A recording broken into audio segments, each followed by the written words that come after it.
tingin halva pansun nitum tong sem din to pa thu mang a kon hiain kal swale isi na chiang chia gam hun ten nuam hi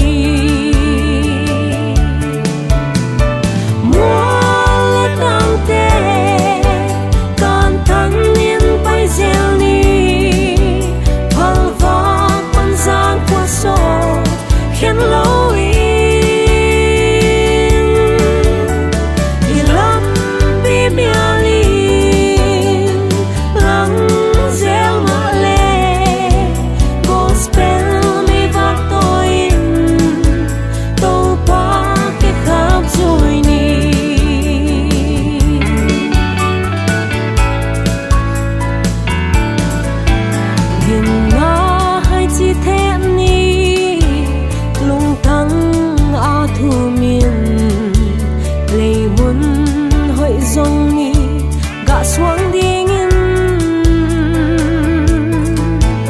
bà lê tô la kim pi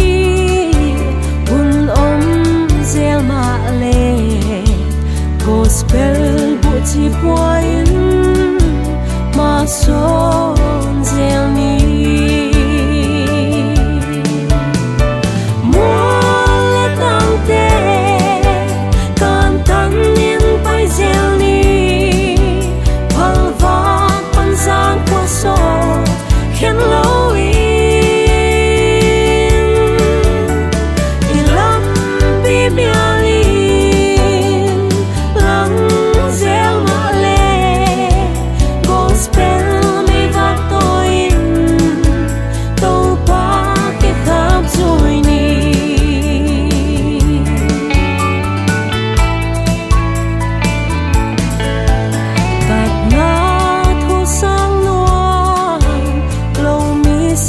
sen lộ tê